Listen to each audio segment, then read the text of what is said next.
Hello everyone, welcome to my channel. आज हमारे beginner course की थर्ड क्लास है। तो थर्ड क्लास में मैं आपको सिंपल सूट की कटिंग बताऊंगी बॉडी मेजरमेंट्स के साथ। और इस कोर्स से रिलेटेड कोई भी अगर आपको अपडेट चाहिए तो उसके लिए आप मुझे फेसबुक और इंस्टाग्राम में भी फॉलो कर सकते हैं, लिंक डिस्क्रिप्शन बॉक्स में है। तो कुर्ती बनाने के लिए मैंने यहाँ पर 2.5 मीटर कॉटन का कपड़ा लिया है और इस कपड़े की विड्थ है 44 इंचेस। तो यहाँ पर मैंने 2.5 मीटर कपड़े को फोल्ड करके रख दिया है कुर्ती कट करने के लिए। और कपड़ा यहाँ पर 4 फोल्ड में मेरा रखा हुआ है। और ये किस तरह से फोल्ड करना है ये इससे पहले वाली वीडियो में मैं ऑलरेडी बता चुकी हूँ। तो आप उसी तरह से अपने मेजरमेंट के अकॉर्डिंग इसको फोल्ड करके रख दीजिए। अब सबसे पहले हमें ऊपर से कपड़े को बराबर करके कट कर लेना है। उसके बाद यहाँ से नीचे को हमें कुर्ती की लेंथ के लिए निशान लगाना है। तो जितनी भी आपको कुर्ती की रेडी लेंथ चाहिए आप उसमें 2 से 3 इंच एक्स्ट्रा मार्जिन ले लीजिए, क्योंकि हमें नीचे से कुर्ती को डबल फोल्ड भी करना है उसके लिए। जैसे मुझे कुर्ती की लेंथ चाहिए 44 इंच की, तो उसमें से मैं 2-2.5 इंच का मार्जिन ले रही हूँ। तो मैं यहाँ पर 46.5 इंच पे निशान लगा रही हूँ। और इस लाइन को अब हमें स्ट्रेट ज्वाइन कर देना है। तो इसको मैंने स्ट्रेट ज्वाइन कर दिया है। अब इस लाइन के ऊपर वाला जो हिस्सा है उसमें हम कुर्ती की मार्किंग करेंगे और नीचे का जो थोड़ा सा एक्स्ट्रा कपड़ा बच गया इसको हम कट कर देंगे। अब बाकी के मेजरमेंट्स के लिए मैं यहाँ ऊपर को आपको थोड़ा सा नज़दीक से दिखा देती हूँ।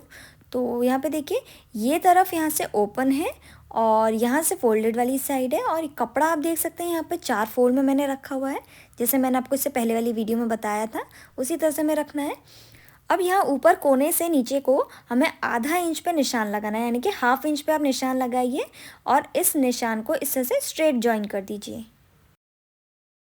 तो इसको मैंने स्ट्रेट लाइन से ज्वाइन कर दिया है। अब ये ऊपर आधा इंच का मार्जिन मैंने इसलिए लिया है क्योंकि जब हम फ्रंट और बैक के कंधों को जोड़ते हैं यानी कि शोल्डर्स में सिलाई लगाते हैं तो उसके लिए हमें आधा इंच का मार्जिन चाहिए होता है, इसलिए मैंने यहाँ पर हाफ इंच पे निशान लगाया।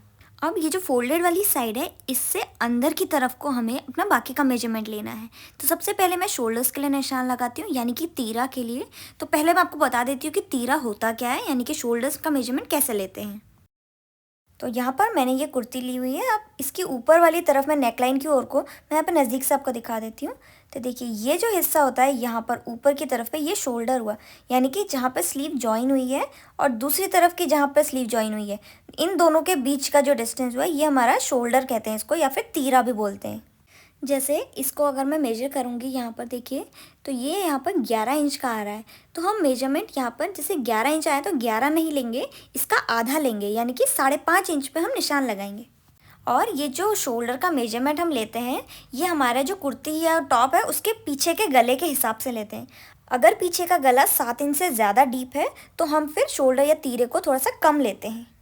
और पीछे के गले के हिसाब से हमें शोल्डर या फिर तीरा कितना लेना है ये मैं आपको अपनी आगे आने वाली वीडियोस में बताऊंगी। लेकिन फ़िलहाल अभी आप नया नया सीख रहे हैं तो आप पीछे का गला छोटा ही लीजिए, इसको बहुत ज़्यादा डीप मत करिएगा। और नॉर्मल शोल्डर का मेजरमेंट लीजिए जितना हम आमतौर पे लेते हैं। तो यहाँ पर मैं पीछे का गला अगर छोटा है उसके हिसाब से मैं आपको एक मेजरमेंट चार्ट दे रही हूँ। तो आप इसके हिसाब से अपना आपका जो भी मेजरमेंट है आप उस हिसाब से अपना शोल्डर का मेजरमेंट यहाँ पर लिख सकते हैं।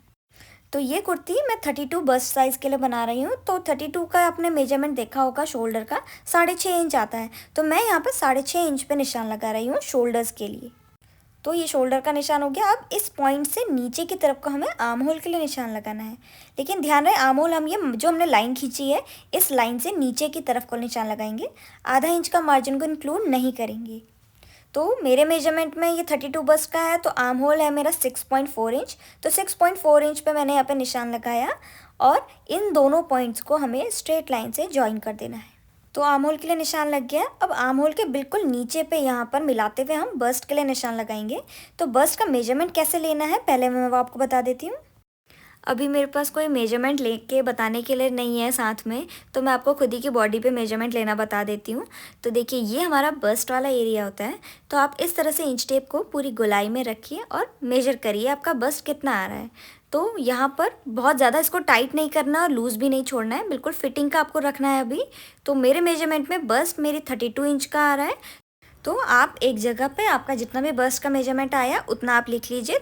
तो मैं यहाँ पे 32 इंच का नोट कर ले रही हूँ। अब यहाँ फोल्डेड वाली साइड से अंदर को हम बस्ट के लिए निशान लगाएंगे जिसका मेजरमेंट हमने अभी अभी लिया। तो जितना भी आपका मेजरमेंट आएगा आप उसको 4 से डिवाइड कर दीजिए, यानी 4 से हमें भाग दे देना है। उसके बाद आधा इंच की लूजिंग ऐड करनी है। और 4 से हमने डिवाइड इसलिए किया क्योंकि कपड़ा हमारा 4 फोल्ड में रखा हुआ है, और आधा इंच की लूजिंग इसलिए ली है क्योंकि कुर्ती हम बिल्कुल टाइट नहीं बनाते हैं, उसको पहनने के लिए थोड़ा सा हम लूज़ रखते हैं, इसलिए सिर्फ आधा इंच का ही मार्जिन आप लीजिए। अब जैसे कि मेरे मेजरमेंट में बस्ट है 32 इंच की, तो आप एक कैलकुलेटर ले लीजिए और यहाँ पे अपना मेजरमेंट लिखिए। उसके बाद हमें 4 से उसको डिवाइड कर देना है, यानी कि भाग दे देना है, तो आया 8 इंच, और फिर उसमें आधा इंच का मार्जिन ऐड करना है यानी कि लूजिंग, तो आया 8.5 इंच। तो बस्ट मेरे मेजरमेंट में आई 8.5 इंच, तो मैं यहाँ पे 8.5 इंच पे इस तरह से निशान लगा रही हूँ। अब ये जो बस्ट वाला पॉइंट है, इसको आर्म होल वाले पॉइंट पे हमें स्ट्रेट लाइन से जॉइन कर देना है। अब हमें कमर के लिए निशान लगाना है, तो कमर का जो मेजरमेंट होता है, यहाँ ये ऊपर जो शोल्डर वाली लाइन होती है, इससे 14 या फिर 15 इंच नीचे पे होता है। अगर आप बड़े साइज़ का कुर्ती बना रहे हैं तो आप 15 इंच पे निशान लगाइए, अगर आप स्मॉल साइज़ की कुर्ती बना रहे हैं तो 14 यानी कि 14 इंच पे निशान लगाइए। तो मैं ये स्मॉल साइज़ की कुर्ती बना रही हूँ, तो इसलिए मैं यहाँ पर 14 इंच पे इस तरह से निशान लगा ले रही हूँ। अब ये जो निशान हमने लगाया, इसको हमें स्ट्रेट कर देना है। अब ये जो लाइन हमने खींची, इसमें हमें कमर के लिए निशान लगाना है, तो कमर का मेजरमेंट कैसे लेना है वो मैं आपको बता देती हूँ। तो कमर के मेजरमेंट के लिए हमें थोड़ा सा कमर से ऊपर पे गोलाई में मेजरमेंट लेना है, नीचे यहाँ पर नहीं लेना है, यहाँ थोड़ा सा ऊपर की तरफ को हमें यहाँ पे लेना है। तो आप इंच टेप को इस तरह से पूरी गोलाई में रखिए और आपका जितना भी मेजरमेंट आ रहा है आप उतने को नोट कर लीजिए। मेरे उसमें कमर 28 इंच की आ रही है, तो मैं 28 इंच के हिसाब से बनाऊँगी। अब ये जो लाइन खींची, यहाँ पे हमें कमर के लिए निशान लगाना है, तो ये फोल्डेड वाली साइड से अंदर की तरफ को हम निशान लगाएंगे। तो जितनी भी आपकी कमर का मेजरमेंट आएगा, आप उसको 4 से डिवाइड कर दें और आधा इंच की लूजिंग ऐड करें, जैसे हमने अभी थोड़ी देर पहले बस्ट के लिए किया था। जैसे कि मेरे मेजरमेंट में अभी कमर 28 इंच की आई, तो मैंने 28 इंच लिखा और फिर उसको हमें 4 से डिवाइड कर देना है, यानी कि भाग दे देना है, तो आया 7 इंच। इसके बाद इसमें आधा इंच की हमें लूजिंग ऐड करनी है, तो मैंने आधा इंच की लूजिंग ऐड करी, तो आया 7.5 इंच। तो 7.5 यानी कि 7.5 इंच पे मैं कमर के लिए निशान लगा रही हूँ। अब हमें हिप राउंड के लिए निशान लगाना है, तो हिप राउंड का निशान ये कमर से 7 इंच लगभग नीचे पे आता है, तो 7 इंच पे हमें यहाँ पे निशान लगा लेना है। सभी मेजरमेंट्स के लिए आप इसी तरह से 7 इंच पे ही निशान लगाएं। अब इस लाइन को हमें स्ट्रेट कर देना है। अब यहाँ पे हिप राउंड के लिए हमें निशान लगाना है, तो हिप मेजरमेंट के लिए आपका जो हिप वाला एरिया है, यहाँ पर इंच टेप को पूरी गोलाई में रखिए और जितना भी आपका मेजरमेंट आएगा उसको नोट कर लीजिए। मेरे मेजरमेंट में ये 36 इंच का आ रहा है, तो मैं इसी के हिसाब से कटिंग करूँगी। तो जितना भी आपका हिप मेजरमेंट आएगा, आप उसको 4 से डिवाइड कर दें और उसमें आधा इंच की लूजिंग ऐड करें, जैसे हमने अभी थोड़ी देर पहले कमर और बस्ट के लिए किया। अब मेरे मेजरमेंट में हिप राउंड है 36 इंच, उसको मैंने 4 से डिवाइड किया तो आया 9 इंच, और फिर उसमें मैंने आधा इंच की लूजिंग ऐड करी तो आया 9.5 इंच। तो 9.5 इंच पे मैं हिप राउंड के लिए निशान लगाऊंगी। तो ये हमारे बस्ट के लिए निशान लग गया, ये कमर के लिए लग गया और ये हिप राउंड के लिए लग गया। अब इन तीनों पॉइंट्स को हमें स्ट्रेट लाइन से जॉइन कर देना है। तो यहाँ पे मैंने इसको जॉइन कर दिया है सबको। अब इसके नीचे वाले हिस्से के लिए मार्किंग करनी है। तो इसके नीचे के लिए अगर आपको स्ट्रेट कुर्ती बनानी है तो जितना आपने हिप मेजरमेंट लिया उतना ही आप नीचे पे भी निशान लगाएंगे। लेकिन अगर आपको ए लाइन कुर्ती बनानी है तो ये नीचे वाले हिस्से को आप 1 से 2 इंच करीब एक्स्ट्रा बढ़ा सकते हैं। लेकिन मैं ये स्ट्रेट कुर्ती बना रही हूँ, तो जितना हिप राउंड मैंने लिया उतना ही मेजरमेंट मैं यहाँ नीचे पे भी ले रही हूँ। तो यहाँ पे मैंने 9.5 इंच पे निशान लगाया था, तो यहाँ नीचे पे भी मैं 9.5 इंच पे लगाऊंगी। अब हमें इन दोनों पॉइंट्स को स्ट्रेट लाइन से ज्वाइन कर देना है। तो यहाँ पे मैंने इसको स्ट्रेट लाइन से ज्वाइन कर दिया है। अब हमें यहाँ पे साइड में मार्जिन लेना है सिलाई के लिए। तो यहाँ पे देखिए, ये जो लाइन हमने अभी खींची है, इस लाइन के ऊपर हम सिलाई लगाएंगे, मशीन चलाएंगे, और उसके बाहर से हमें 1.5 से 2 इंच का मार्जिन एक्स्ट्रा चाहिए होता है। तो मैं यहाँ पर 1.5 इंच का करीब मार्जिन ले रही हूँ और पूरी लेंथ में हमें 1.5 इंच का मार्जिन ले लेना है और इन सभी पॉइंट्स को भी हमें स्ट्रेट लाइन से ज्वाइन कर लेना है। अब ये जो बस्ट वाली लाइन है, इसको हमें स्ट्रेट करते हुए मार्जिन में जोड़ देना है। और इसके बाद अब मैं आर्म होल बनाऊंगी, तो उसके लिए मैं यहाँ पे थोड़ा सा आपको नज़दीक से दिखा देती हूँ। अब सबसे पहले हम यहाँ पर बैक वाले पार्ट के लिए आर्म होल बनाएंगे। तो ये जो कॉर्नर है ना, यहाँ पे जो लाइन ज्वाइन हुई है, यहाँ से ऊपर की तरफ को हमें 1 इंच यानी कि 1 इंच पे निशान लगाना है। और इस निशान के बाद ये जो लाइन है आर्म होल वाली लाइन, इसका बिल्कुल बीचों बीच इसका मिड पॉइंट हमें लेना है। तो इस तरह से आप इंच टेप को रखिए और इसको सेंटर से इस तरह से इंच टेप को फोल्ड कर दीजिए। देखिए, मार्जिन तक फोल्ड करना है, मार्जिन के ऊपर नहीं रखना है इसको। मार्जिन तक मैंने इसको फोल्ड किया और यहाँ पे बीचों बीच पे निशान लगा लिया। अब इन पॉइंट्स को हल्का सा घुमाव देते हुए हमें यहाँ पर ये कॉर्नर वाले पॉइंट पे ज्वाइन कर देना है। देखिए, हल्का हल्का सा घुमाव देते हुए ज्वाइन करना है इसको। तो ये बैक वाले पार्ट के लिए आर्म होल बन गया। अब फ्रंट वाले के लिए मैं यहाँ पर दूसरे कलर की चौक यूज़ कर रही हूँ, ये ब्लू कलर वाली। और देखिए ये जो हमने कॉर्नर लिया था ना, ये वाला कॉर्नर, इससे अंदर की तरफ को हमें 0.75 इंच पे निशान लगाना है। अगर आप स्मॉल साइज़ का बना रहे हैं तो आप इसको 1 इंच पे लगाएं। अगर आप लार्ज साइज़ का बना रहे हैं तो आप इसको आधा इंच पे निशान लगाइए। तो मैं यहाँ पर इसको 0.75 इंच पे निशान लगा रही हूँ। और इस निशान को मैं लगाते हुए हमें यहाँ ऊपर शोल्डर वाले पॉइंट पे स्ट्रेट लाइन से जॉइन कर देना है।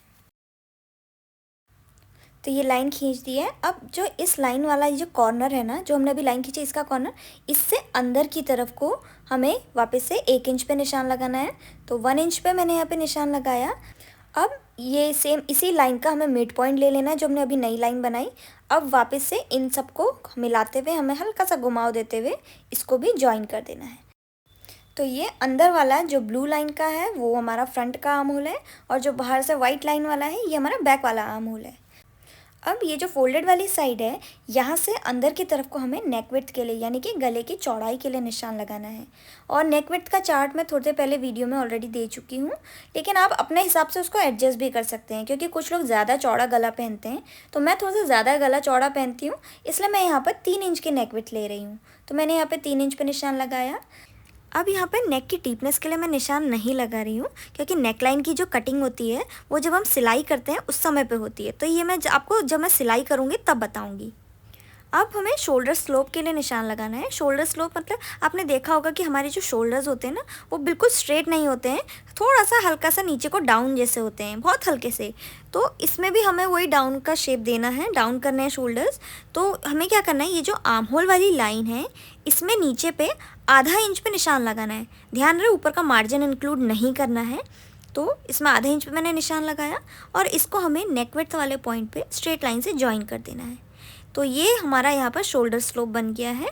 अब इसी में हमें ऊपर को आधा इंच का मार्जिन लेना है, जो हमने अभी लाइन खींची थी स्टार्टिंग में मार्जिन के लिए, वहाँ पर देखिए इस तरह से यहाँ पे हमारा आधा इंच का मार्जिन आ जाएगा। तो आप इससे में भी चौक से निशान लगा लीजिए। तो ये मार्जिन इसलिए लिया क्योंकि ये बाद में हमारा सिलाई में दब जाएगा आधा इंच का मार्जिन।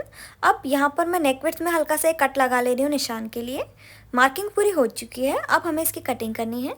तो कटिंग पहले मैं ये शोल्डर स्लोप में कर रही हूँ। तो ये जो मार्जिन की लाइन है इसमें हमें कटिंग करनी है। अब आर्म होल की कटिंग के लिए सबसे पहले हमें ये बैक वाला पार्ट का आर्म होल करना, अंदर वाला नहीं कट करना है, बाहर वाला कट करना है, यानी कि बैक वाला आर्म होल। तो आप 0.25 इंच का मार्जिन लेके इसको कट कर सकते हैं। देखिए मैंने बहुत थोड़ा सा इसमें मार्जिन लिया है। अब बाकी का हमें सेम बाहर वाली लाइन के मार्किंग के ऊपर ही इसकी कटिंग कर लेनी है। तो इसकी कटिंग हो चुकी है।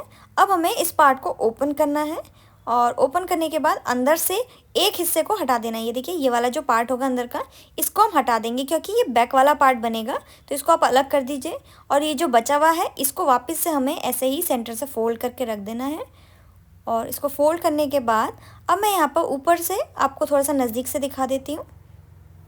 तो देखिए अब हमें क्या करना है, इसका जो ये फ्रंट वाला आर्म होल है इसको कट करना है, जैसे हमने अभी बैक वाले को कट किया था उसी तरह से। तो इसमें सिर्फ 0.25 इंच का या उससे भी कम मार्जिन लेके हमें कट करना है। तो ये फ्रंट पार्ट की कटिंग हो चुकी है, और ये हमारा बैक वाला पार्ट है, यानी कि फ्रंट और बैक दोनों बन गए हैं। अब हमें स्लीव्स की कटिंग करनी है। तो स्लीव्स की कटिंग के लिए मैंने यहाँ कुर्ती में से साइड से जो बचा हुआ कपड़ा होता है वो लिया है, और इसको फैला के रख दिया है। और कपड़ा यहाँ पे 2 फोल्ड में रखा है, जैसे हमने अभी कट करके कुर्ती अलग कर ली थी। साइड से जो बचा हुआ कपड़ा होता है ये वही वाला है, और ये कपड़े की विड्थ है, यानी कि कपड़े का अर्ज है। और यहाँ पर मैंने कपड़े को एक दूसरे के ऊपर मिलाते हुए रखा है, दोनों की सीधी तरफ एक दूसरे की ओर मुँह करते हुए है। अब हमें इसको विड्थ वाइज इस तरह से फोल्ड कर देना है, यानी कि अर्ज में हम इसको फोल्ड करेंगे। तो जितना मैक्सिमम कपड़ा हो सके उतना आप यहाँ पे ले लीजिए। अब देखिए कपड़ा हमारा यहाँ पे 4 फोल्ड में रखा हुआ है, यानी कि दोनों हाथों की स्लीव्स हमारी एक ही साथ यहाँ पे कट हो जाएंगी। अब यहाँ से नीचे को हमें स्लीव की लेंथ के लिए निशान लगा लेना है। तो जितनी भी आपको स्लीव की लेंथ चाहिए उसमें आधा इंच आप एक्स्ट्रा मार्जिन ले लीजिए, क्योंकि यहाँ ऊपर जो शोल्डर वाला हिस्सा है वहाँ पे आधा इंच दबने में आएगा इसके लिए। तो मुझे चाहिए 17.5 इंच की लेंथ, तो मैं यहाँ पे 18 इंच पे निशान लगा रही हूँ। अब सेम निशान हमें दूसरी साइड भी लगा लेना है और इसको ज्वाइन कर देना है। अब यहाँ नीचे पे हमें 2 इंच का मार्जिन और ले लेना है, इसको स्लीव के जो बॉटम वाला हिस्सा है इसको डबल फोल्ड करने के लिए। तो 2 इंच पे निशान लगा के इसको भी हमें स्ट्रेट ज्वाइन कर देना है। अब यहाँ पर से ये जो फोल्डेड वाली साइड है, यहाँ से अंदर को हमें स्लीव के विड्थ के लिए निशान लगाना है। तो आपने जितना भी आर्म होल कुर्ती के कटिंग के टाइम पे लिया था उससे 1 इंच ज़्यादा हमें लेना है। तो मैंने आर्म होल लिया था 6.5 इंच का, यानी कि 6.5 इंच का, तो उससे 1 इंच ज़्यादा मैं यहाँ पे ले रही हूँ, तो 7.5 इंच पे मैं यहाँ पे निशान लगा रही हूँ। अब ये जो हमने पॉइंट लगाया इसके नीचे पे हमें 3 इंच पे एक निशान लगाना है। सभी मेजरमेंट्स के लिए आप 3 इंच पे ही लगभग निशान लगाएं। अब इसको हमें यहाँ ऊपर फोल्डेड वाली साइड का जो कॉर्नर है इसमें स्ट्रेट लाइन से पहले ज्वाइन कर लेना है। इसके बाद यहाँ पर ये जो लाइन है इसमें हमें हल्की सी गोलाई देनी है। तो यहाँ पर लगभग बीच में आप आधा इंच ऊपर पे एक हल्का सा निशान लगा लीजिए और बस इन पॉइंट्स को मिलाते हुए हल्का सा घुमाव देते हुए हमें इसको ज्वाइन कर लेना है। तो ये बैक वाला आर्म होल कर्व हमारा अभी बना। अब फ्रंट के आर्म होल कर्व के लिए हमें हल्का सा नीचे की तरफ को इसमें घुमाव देना है। तो इसका बिल्कुल लगभग बीचों बीच वाला पॉइंट लेना है और यहाँ से हमें हल्का सा पहले ऊपर को ले जाना है फोल्डेड वाली साइड से, फिर यहाँ से नीचे को ले आना है। तो देखिए इस तरह से ये जो फोल्डेड वाली साइड है यहाँ से हमें ऊपर पे ही रखना है इसको, और हल्का सा मिलाते हुए सेंटर वाली लाइन से फिर हल्का सा 1/2 इंच करीब नीचे को लेते हुए इसको ऐसे ज्वाइन कर देना है। तो ये हमारा फ्रंट का आर्म होल कर्व बन गया जो नीचे की तरफ से आया हुआ है। अब स्लीव के बॉटम वाले पार्ट के लिए हमें निशान लगाना है। तो उसका मेजरमेंट कैसे लेना है, देखिए आपकी जो हाथ की गोलाई जहाँ तक भी आपकी स्लीव आ रही है और वहाँ तक का गोलाई को आप इस तरह से राउंड में मेजर कर लीजिए कि ये कितना आ रहा है। और मेरे मेजरमेंट में ये यहाँ पर 9 इंच आ रहा है, तो मैं 9 इंच के हिसाब से ही वहाँ पर निशान लगाऊंगी। अब स्लीव का जो बॉटम वाला हिस्सा है इसकी मार्किंग हम ऊपर वाली लाइन में करेंगे। तो मेरे मेजरमेंट में ये 9 इंच का आया था, तो उसका आधा हम यहाँ पे लेंगे, यानी कि 4.5 इंच पे मैं निशान लगा रही हूँ। अब इस पॉइंट को हमें ऊपर पे स्ट्रेट लाइन से ज्वाइन कर देना है। अब ये जो 2 इंच का मार्जिन है इस वाली लाइन को हमें बाहर की तरफ को खींच देना है, स्ट्रेट नहीं करना है, थोड़ा सा बाहर को खींचना है। अब यहाँ साइड को हमें 1 से 1.5 इंच का मार्जिन ले लेना है। जितना आपने कुर्ती में लिया था तो मैं यहाँ पे 1.5 इंच का मार्जिन लेके इस तरह से निशान लगा रही हूँ। अब इन सभी पॉइंट्स को हमें स्ट्रेट लाइन से ज्वाइन कर देना है और ये जो यहाँ पे लाइन है इसको हम बाहर की तरफ को स्ट्रेट ज्वाइन करेंगे। देखिए इस तरह से बिल्कुल सीधा हमें इसको कर देना है। अब हमें कटिंग करनी है, तो सबसे पहले हम बैक वाला जो आर्म होल है उसको कट करेंगे। देखिए इस तरह से बाहर वाले आर्म होल को हमें पहले कट करना है, उसके बाद ये मार्किंग के ऊपर ही हम इसको मार्जिन के ऊपर इसको कट कर देंगे। तो बैक वाले आर्म होल की कटिंग यहाँ पे हो चुकी है। अब फ्रंट वाले आर्म होल के लिए हमें इसको स्लीव को ओपन करके रखना है। इसके जो दोनों पार्ट्स हैं, ऊपर के दोनों पार्ट्स आप उठाएं और स्लीव को इस तरह से ओपन करके यहाँ पे फैलाते हुए इसको रख दीजिए। तो यहाँ पे आप देख सकते हैं दोनों की सीधी तरफ एक दूसरे की ओर मुँह करते हुए है। अब हमें इसका जो फ्रंट वाला आर्म होल कर्व है, ये जो नीचे को घुमाव वाला है, इसकी कटिंग करनी है। तो यहाँ पर स्लीव की भी कटिंग पूरी हो चुकी है। अब जो इसका स्टिचिंग पार्ट है वो मैं अपनी नेक्स्ट वीडियो में अपलोड करूँगी।